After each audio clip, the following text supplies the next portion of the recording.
এই পাহাড় আরও অনেকক্ষণ আছে, পাহাড় উঠতে উঠতে, ঠিক আছে। এই নিচ থেকে কত কষ্ট করে আমি উঠে আসছি। ও মামু দেখাও দেখাও কি অবস্থা, দেখাও এই পাহাড়ে মানুষ কীভাবে বসবাস করে। হ্যাঁ ওরে বাবারে বাবা, অনেক কষ্ট হইতেছে ভাই, অনেক কষ্ট হইতেছে। আসছিলাম মোটরসাইকেল ভাড়া নিয়ে, আসার পরে এখানে নামাই দিছে, গেলাম নিচে। তো নামার সময় তো অনেক আরাম করে নামছি, ঠিক আছে, কষ্ট হয় না এত। কিন্তু এখন যে প্রচণ্ড রোদ পড়তেছে, নিচ থেকে উঠে আসতে খারাপ হয়ে গেছে অবস্থা, ঠিক আছে। নিচে তেঁতুলের শরবত খাইছিলাম 2 গ্লাস। এখন উপরে কিছু ছোটো ছোটো দোকান আছে, ওইখানে যাই বসমু, ওইখানে আবার শরবত খেয়ে তারপর আবার হাঁটা দিতে হইব। মোটরসাইকেল নাই, করার কিছু নাই, ভাড়া যারা মোটরসাইকেল চালায় ওরাও নাই। এখন তো খুব খারাপ অবস্থা ভাই, কী করবো। আরও অনেকটা উঁচু পাহাড় আছে, দেখি উঠতে পারে কি না, ঠিক আছে।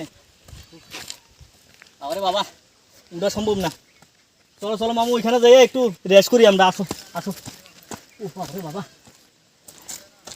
শেষ শেষ বাসান, শেষ একের জানে শেষ। 1 কিলোমিটার টিলা উঠাইছি, পুরা বুকের মতো দর্প শুরু হয়ে গেছে। আর এখানের মানুষগুলা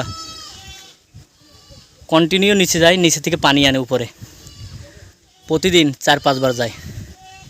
আর আমরা হঠাৎ করে আসছি, নামছি ভাই, উঠতে 2 ঘন্টা। বাসায় যাবো কখন, মোটরসাইকেলও নাই, ভাড়া গাড়িতে করে আসছিলাম, এও নাই। এখন তো খুব কষ্ট পাইতেছি। এই দেখছেন কত নিচু, আমার পিছনে তো দেখলে বোঝা যায় কত নিচু জায়গা। আর দেখেন সূর্য মাথার উপরে, প্রচণ্ড রোদ পড়তেছে। নিচে তো যাই হোক ছোটোখাটো 2-1টা দোকানপাট আছে, ওইখানে শরবত ছাড়া আর কিছুই বিক্রি করে না, ঠিক আছে। শরবত ছাড়া আর কিছুই বিক্রি করে না। এখানে আসলে তেঁতুলের শরবত, লেবুর শরবত, আনারস টানারস এগুলো খাইতে পারবেন। পেট ভরার মতো কোনো জিনিস নাই। চাটা কফি টফি এগুলো পাওয়া যায়, ভাত পাবেন না, ঠিক আছে। আসলে পেট ভরে ভাত খেয়ে আসবেন, শক্তি করে আসবেন, না হলে এখানে নামতে পারবেন, উঠতে পারবেন না, ঠিক আছে। দেখছেন কত স্পিডে মোটরসাইকেল চালায়, কত স্পিডে যাচ্ছে।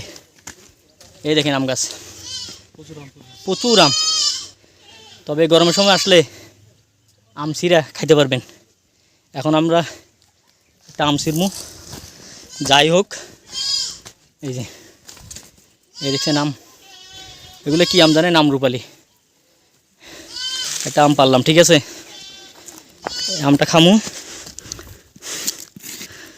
হ্যাঁ রাস্তা ভাই শেষ, পুরা শেষ। এই আমটা খাবো এখন।